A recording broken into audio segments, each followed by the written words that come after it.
नमस्कार। मेरा नाम रचना यदुवंशी है और आजकल आप मुझसे कहानियों के अद्भुत संसार किस्सा कहानी में गोदान सुन रहे हैं। अब तक मैं आपको 12 अध्याय पढ़ के सुना चुकी हूँ और आज 13वीं कड़ी की बारी है। 12 अध्याय में आपने क्या कुछ सुना उसका एक छोटा सा ब्रीफ मैं आपको फिर से कनेक्ट करने के लिए बता देती हूँ कि जो गोदान शुरू हुआ था उसके शुरुआती चैप्टर्स में यानी लगभग 10 चैप्टर्स में अगर आपने ध्यान से सुना होगा तो प्रेमचंद जी ने सब कुछ एकदम ग्रामीण परिवेश से छूता हुआ रखा और दिखाया था। गोबर, धनिया, होरी, झुनिया, हीरा, शोभा और गाय, ये उनके लेखन के केंद्र में थे और इनसे जुड़ी समस्याएं, इनके आह्लाद, इनके उत्साह, इनकी निराशाएं, इनके जीवन के पारिवारिक झगड़े, ये सब हमने 10 चैप्टर्स तक सुना था। और किसानों की जो ज़मीनी हकीकतें थीं उस वक्त, उस दौर में जो लाचारगी थी, जो बेचारगी थी, वो हमने सारी सुनी थी और महसूस की थी। 11वें अध्याय से प्रेमचंद जी ने एकदम रोचक मोड़ देते हुए उपन्यास को और पाठकों को एक ऐसे क्षेत्र में लाके खड़ा कर दिया जहाँ निहायती अर्बन टॉक्स हो रही हैं, मतलब बहुत ही शहरी व्यक्तित्व वो ले आए हैं 11वें चैप्टर से और शहरी बातें हो रही हैं।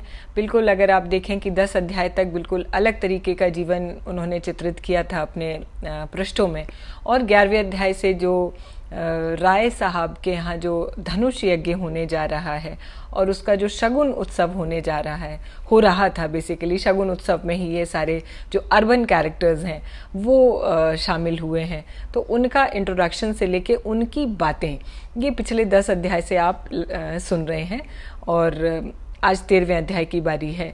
तो उनका कॉन्वर्सेशन अगर आप देखें तो मैंने पिछली बार भी आपको बताया था कि बहुत ही स्यूडो इंटेलेक्चुअलिज्म, मतलब बुद्धिमत्ता से भरा हुआ लगता है लेकिन बहुत शैलो भी लगता है। मतलब अगर आप देखें और आपने ध्यान से सुना होगा तो ये बातें जो हैं ये बिल्कुल ऐसे लगता है कि सिर्फ कहने के लिए कही जा रही हैं, क्योंकि एक ऐसी समागम में सब लोग बैठे हुए हैं, ऐसी मजलिस है, ऐसी महफिल है जहाँ पे इस तरीके की बातें करना बहुत ट्रेंडिंग होता होगा उस टाइम। मिस्टर खन्ना से लेके मेहता जी, ओंकार नाथ संपादक और ये लोग तो हैं ही जो बातें कर रहे हैं बहुत बड़ी बड़ी जमींदारी व्यवस्था का विरोध, पूंजीवादी व्यवस्था का विरोध, शिक्षा के नाम पे लूट, इन सब बातों पे बड़ा बौद्धिक परिचर्चा हो रही है। इसी बीच में प्रेमचंद जी ने जो महिला किरदारों को डाला है उसमें मालती खन्ना और कामिनी जो हैं वो मालती जी हैं वो मेन हैं और मालती खन्ना और कामिनी, हाँ। तो ये कामिनी जो है ये बहुत पढ़ी लिखी और फॉरेन रिटर्न महिला हैं, बहुत बौद्धिक बातें करती हैं, खूबसूरत भी हैं, आकर्षक भी हैं। तो प्रेमचंद जी ने जो बिल्कुल छिपा हुआ व्यंग अगर आप देखेंगे कि उनके आने से बातें तो बहुत इंटेलेक्चुअल हो रही हैं, बहुत परिचर्चा जो है बुद्धिमत्ता से भरपूर लग रही है, लेकिन जो उनके काउंटर पार्ट्स हैं, मतलब मिस्टर खन्ना से लेके और संपादक जी और मेहता जी, ये फिलोसफर हैं, ये ऐसा लग रहा है कि मतलब जैसे चारों तरफ मंडरा रहे हैं और स्पेशली चूँकि मालती जी मिसेज हैं, वो खन्ना जी की वाइफ हैं, तो वो जो कामिनी हैं उनके आसपास ऐसे मंडरा रहे हैं और उन कोशिश की जा रही है हर पुरुष कैरेक्टर की तरफ से कि कामिनी जी को इम्प्रेस कर लिया जाए, बड़ी बड़ी बातें करके, बहुत फिलॉसफी से भरपूर बातें करके। ये सब आपने सुना। 12वें अध्याय के अंत में जहाँ मैंने आपको छोड़ा था वो ये था कि एक नया बहुत रोचक तथ्य और शगुफा जो है वो छोड़ दिया था प्रेमचंद जी ने। उसमें क्या है कि मेहता जी ने एक ऐसी बात कही थी, वो ये था कि विवाह तो आत्मा और जीवन को पिंजरे में बंद कर देता है और खन्ना ने इसका समर्थन किया। बंधन और निग्रह पुरानी थ्योरियां हैं, नई थ्योरी तो है मुक्त भोग। अब आप देखिए जो मुक्त भोग आया है इस पे अगले 5 मिनट चर्चा चली, मुक्त भोग क्या है।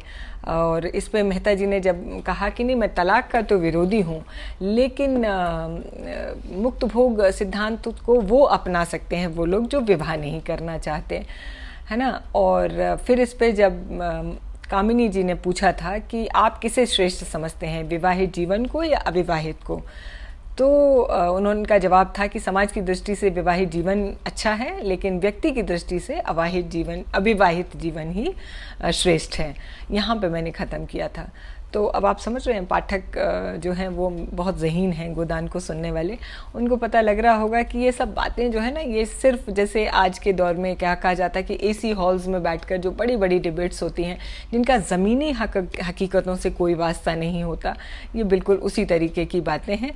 लेकिन लिख रहे हैं प्रेमचंद जी ने, पूरा प्रकाश डाला है कि एक तबका ऐसा भी था जिसे समाज की और किसानों की और सच्चाइयों का सिर्फ फौरी तौर पर पता था, उसकी संजीदगी से और उसको महसूस करने के नाम पे वो सारे शून्य थे।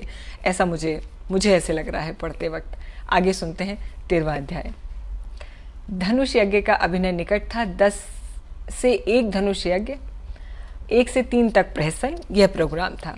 भोजन की तैयारी शुरू हो गई। मेहमानों के लिए बंगले में रहने के अलग अलग प्रबंध थे। खन्ना परिवार के लिए 2 कमरे रखे गए थे। और भी कितने मेहमान आ गए थे। सभी अपने अपने कमरे में गए और कपड़े बदलकर भोजनालय में जमा हो गए, जहाँ छूत छात का कोई भेद नहीं था। सभी जातियों और वर्णों में लोग साथ में भोजन कर रहे थे। केवल संपादक ओंकार नाथ जी सबसे अलग अपने कमरे में फलाहार करने गए थे। भोजनालय में मेहमानों की संख्या 25 से कम न थी। शराब भी थी और मांस भी था। इस उत्सव के लिए राय साहब अच्छी किस्म की शराब खास तौर पर खिंचवाते थे। खींची जाती थी दवा के नाम पर होती थी खालिश शराब। मांस भी कई तरीके के पकते थे। कोफ्ते, कबाब, पुलाव, मुर्गियाँ, बकरा, हिरन, तीतर, मोर, जिसे जो पसंद आए वो खाए। भोजन शुरू हो गया तो मिस मालती ने पूछा, संपादक जी कहाँ चले गए? किसी को भेजो राय साहब, उन्हें पकड़ के लाया जाए। राय साहब ने कहा, वो वैष्णव हैं, उन्हें यहाँ बुलाकर बेचारों का धर्म क्यों नष्ट करना, बड़ा ही आचारनिष्ठ आदमी है। अजी और कुछ ना सही तमाशा तो होगा। सहसा एक सज्जन को देख के उसने पुकारा, आप भी तशरीफ रखते हैं मिर्ज़ा खुर्शीद?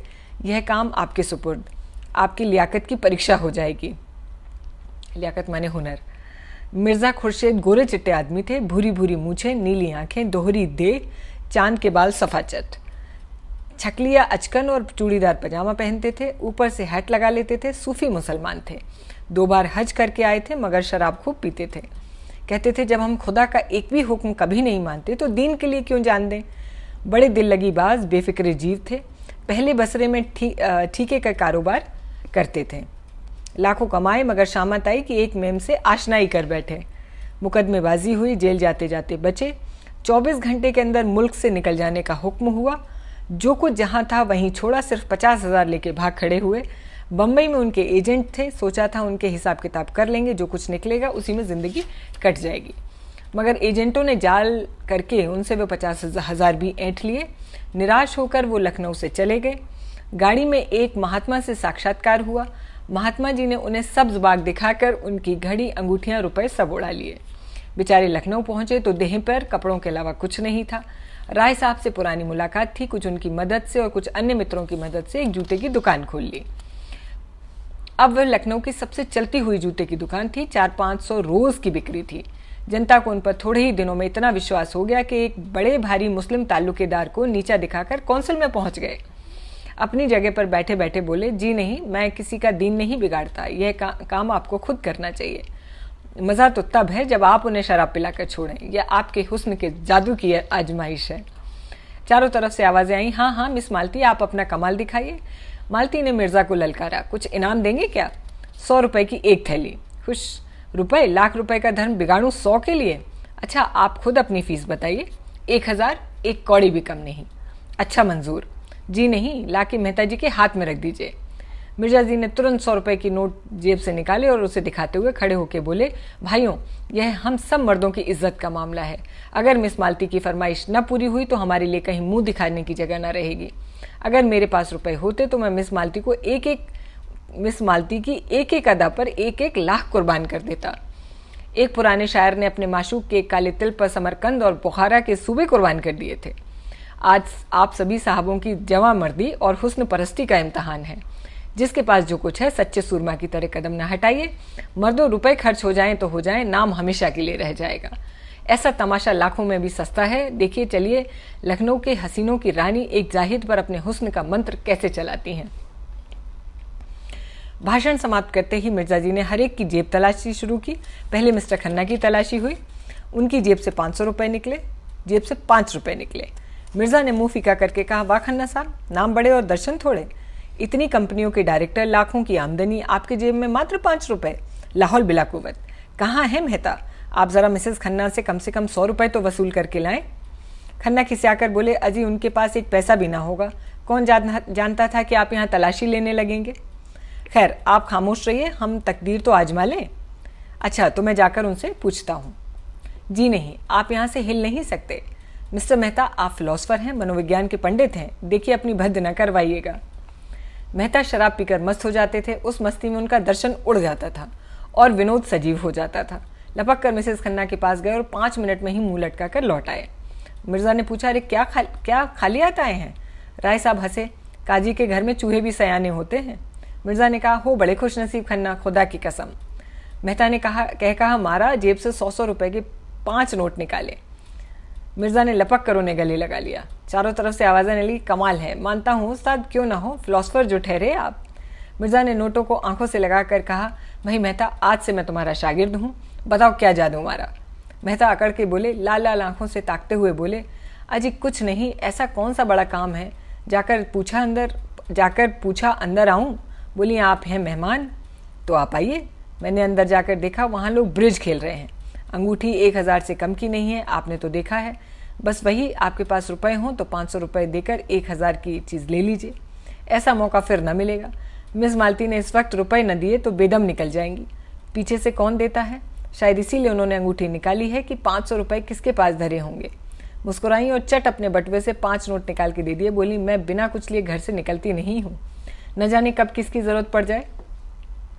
खन्ना खिसियाकर बोले, जब हमारे प्रोफेसरों का ये हाल है तो यूनिवर्सिटी का तो अल्लाह ही मालिक है। खुर्शीद ने घाव पर नमक छिड़का। अरे तो ऐसी कौन सी बड़ी रकम है जिसके लिए आपका दिल बैठा जा रहा है? खुदा झूठ न बुलवाए, ये आपकी एक दिन की आमदनी है। समझ लीजिएगा एक दिन बीमार पड़ गए, जाएगा भी तो मिस मालती के ही हाथ में ना। आपके दर्द जिगर की दवा मिस मालती ही तो है। मालती ने ठोकर मारी, देखिए मिर्जा जी, तवेले में लतियाहू अच्छी नहीं होती। मिर्जा ने दुम हिलाई, कान पकड़ता हूँ देवी जी। मिस्टर तनखा की तलाशी हुई, मुश्किल से 10 रुपए निकले। मेहता की जेब से केवल 98 निकली। कई सज्जनों ने 1-1 रुपये 2-2 रुपये दिए। हिसाब जोड़ा गया तो 200-300 की कमी आ रही थी। एक कमी राय साहब ने उदारता के साथ पूरी कर दी। संपादक जी ने मेवे और फल खाए और जरा कमर सीधी कर रहे थे कि राय साहब ने कहा, आपको मिस मालती याद कर रही हैं। खुश होकर बोले, मिस मालती मुझे याद कर रही हैं, धन्य भाग हमारे। राय साहब के साथ ही हॉल में आ विराजे। उधर नौकरों ने मेजें साफ करनी थी। मालती ने आगे बढ़कर उनका स्वागत किया। संपादक जी ने नम्रता दिखाई, बैठिए, तकल्लुफ न कीजिए, मैं इतना बड़ा आदमी नहीं हूँ। मालती ने श्रद्धा भरे स्वर में कहा, आप तकल्लुफ समझते हैं? मैं समझती हूँ मैं अपना सम्मान बढ़ा रही हूँ। यूँ आप अपने आप को कुछ समझें और आपको शोभा भी नहीं देता। लेकिन यहाँ जितने सज्जन जमा हैं सभी आपकी राष्ट्र और साहित्य सेवा से भली भांति परिचित हैं। आपने इस क्षेत्र में जो महत्वपूर्ण काम किया है, अभी चाहे लोग उसका मूल्य न समझें, लेकिन वह समय दूर नहीं जब मैं कहती हूँ कि वह समय आ ही गया है कि जब हर एक नगर में आपकी नाम की सड़कें बनेंगी, क्लब बनेंगे, टाउन हॉल में आपके चित्र लटकाए जाएंगे। इस वक्त जो थोड़ी बहुत जागृति है वो आप ही के महान उद्योग का प्रसाद है। आपको ये जानकर आनंद होगा कि देश में अब आपके ऐसे अनुयायी पैदा हो गए हैं जो आपके देहात सुधार आंदोलन में आपका हाथ बटाने को बहुत उत्सुक हैं, और उन सज्जनों की बड़ी इच्छा है कि ये काम संगठित रूप से किया जाए और एक देहात सुधार संघ स्थापित किया जाए जिसके आप सभापति हों। ओंकार नाथ के जीवन में यह पहला अवसर था कि उन्हें चोटी के आदमियों में इतना सम्मान मिल रहा था। यूं वो कभी कभी आम जलसों में बोलते थे और कई सभाओं के मंत्री और उपमंत्री थे, लेकिन शिक्षित समाज ने अब तक उनकी उपेक्षा ही की थी। उन्हीं लोगों से वो किसी तरह नहीं मिल पाते थे, इसलिए आम जलसों में उनकी निष्क्रियता, स्वार्थ अंधता की शिकायत किया करते थे और अपने पत्र में एक एक को रगेदते थे। कलम तेज थी, बाणी कठोर, साफ गोई की जगह उच्छृंखलता कर बैठते थे, इसलिए लोगों ने खाली ढोल समझते थे। इसी समाज में आज उनका इतना सम्मान कहाँ है? आज स्वराज और स्वाधीन भारत के हंटर के संपादक आके देखें, अपना कलेजा ठंडा करें। आज अवश्य ही देवताओं की उन पर कृपा दृष्टि है। सदुद्योग कभी निष्फल नहीं जाता, यह ऋषियों का वाक्य है। वे स्वयं अपनी नज़रों में उठ गए, स्वयं अपनी नज़रों में उठ गए। कृतज्ञता से पुलकित होकर बोले, देवी जी आप तो मुझे कांटों में घसीट रही हैं। मैं तो जनता की जो कुछ भी सेवा करता हूँ बस उसको कर्तव्य मानता हूँ। मैं इस सम्मान को अपना नहीं, उस उद्देश्य का सम्मान समझ रहा हूँ जिसके लिए मैंने अपना जीवन समर्पित कर दिया है। लेकिन मेरा नम्र निवेदन है कि प्रधान का पद किसी प्रभावशाली पुरुष को दिया जाना चाहिए। मैं उन पदों में विश्वास नहीं रखता। मैं तो सेवक हूँ और सेवा करना चाहता हूँ। मिस मालती इसे किसी तरह स्वीकार नहीं कर सकती। सभापति पंडित जी को ही बनना पड़ेगा। नगर में उनके जैसा प्रभावशाली व्यक्ति दूसरा दिखाई नहीं देता। किसी की कलम में जादू है, किसी की जुबान में जादू है, किसी के व्यक्तित्व में जादू है। वह सब वो अगर किसी में है तो आप में, और वह कैसे कह सकता है कि प्रभावशाली नहीं है। वह जमाना गया जब धन और प्रभाव में मेल था। अब प्रतिभा और प्रभाव के मेल का युग है। संपादक जी को यह पद स्वीकार करना ही होगा। मंत्री मिस मालती होंगी। इस सभा के लिए 1,000 चंदा भी हो गया है। अभी तो सारा शहर और प्रांत पड़ा हुआ है। 4-5 लाख रुपए मिल जाना तो मामूली बात होगी। ओंकार नाथ पर कुछ नशा चढ़ने लगा। उनके मन में जो एक प्रकार की फुरहरी सी उठ रही थी उसने गंभीर उत्तरदायित्व का रूप धारण कर लिया। बोले, मगर यह आप समझ लें मिस मालती कि यह बड़ी जिम्मेदारी का काम है और आपको अपना बहुत समय देना होगा। मैं अपनी तरफ से आपको विश्वास दिलाता हूँ कि आप सभा भवन में मुझे सबसे पहले मौजूद पाएंगे। मिर्जा जी ने पुचारा दिया, आपका बड़े से बड़ा दुश्मन भी ये नहीं कह सकता कि आप अपना फर्ज अदा करने में कभी किसी से पीछे रहते हैं। मिस मालती ने देखा शराब कुछ असर कर रही है तो और भी गंभीर होके बोली, अगर हम लोग इस काम की महानता न समझते तो न ये सभा स्थापित होती और न आप सभापति होते। हम किसी रईस या ताल्लुकेदार को सभापति बनाकर खूब धन बटोर लेते और सेवा की आड़ में स्वार्थ सिद्धि कर लेते। लेकिन हमारा यह उद्देश्य नहीं है। हमारा एकमात्र उद्देश्य जनता की सेवा करना है और उसका सबसे बड़ा साधन आपका पत्र है। हमने निश्चय किया है कि हर एक नगर और गांव में उसका प्रचार किया जाए और जल्दी से जल्दी उसके ग्राहकों की संख्या 20,000 तक पहुंचा दी जाए। प्रांत की सभी म्यूनिसिपैलिटियों और जिला बोर्ड के चेयरमैन हमारे मित्र हैं। कई चेयरमैन तो यहाँ विराजमान भी हैं। अगर हर एक ने 500 प्रतियां ले भी ली तो 25,000 प्रतियां तो आप यकीनी समझें। फिर राय साहब और मिर्जा साहब की यह सलाह है कि काउंसिल में एक विषय पर प्रस्ताव रखा जाए कि प्रत्येक गांव के लिए बिजली की 1 प्रति सरकारी तौर पर मंगाई जाए या कुछ वार्षिक सहायता स्वीकार की जाए, और पूरा विश्वास है कि प्रस्ताव पास हो जाएगा। ओंकारनाथ ने जैसे नशे में झूमते हुए कहा, हमें गवर्नर के पास डेपुटेशन ले जाना होगा। मिर्जा खुर्शीद बोले, जरूर जरूर। उनसे कहना होगा कि किसी सभ्य शासन के लिए कितनी लज्जा और कलंक की बात है कि ग्रामोत्थान का अकेला पत्र होने पर भी बिजली का अस्तित्व तक नहीं स्वीकार किया जा सकता। मिर्जा खुर्शीद ने कहा, अवश्य अवश्य। मैं गर्व नहीं करता, अभी गर्व करने का समय नहीं आया, लेकिन मुझे इसका दावा है कि ग्राम्य संगठन के लिए बिजली ने जितना उद्योग किया है। मिस्टर मेहता ने सुधारा, नहीं महाशय, तपस्या कहिए। मैं मिस्टर मेहता को धन्यवाद देता हूँ। हाँ, इसे तपस्या ही कहना चाहिए, बड़ी कठोर तपस्या। बिजली ने जो तपस्या की है, आप जान रहे ना, बिजली उनका पत्र है। बिजली ने जो तपस्या की है वह इस प्रांत के नहीं राष्ट्र के इतिहास में अभूतपूर्व है। मिर्जा खुर्शीद बोले, जरूर जरूर। मिस मालती ने एक मधु पैक दिया। हमारे संघ ने निश्चय भी किया है कि काउंसिल में अब की जो जगह खाली हो उसके लिए आपको उम्मीदवार खड़ा किया जाए। आपको केवल इतनी स्वीकृति देनी होगी, शेष सारा काम हम कर लेंगे। आपको न खर्च से मतलब, न प्रोपोगेंडा से, न दौड़ धूप से। 13वीं कड़ी में मैं आपको यहीं छोड़ रही हूँ। 14वीं कड़ी बहुत ही रोचक और दिलचस्प होने वाली है, आप समझ ही गए होंगे। बहुत जल्दी मिलती हूँ आपसे अगले रविवार। गोदान, प्रेमचंद जी और रचना ध्वंशी के साथ बने रहिए। नमस्कार, बहुत शुक्रिया।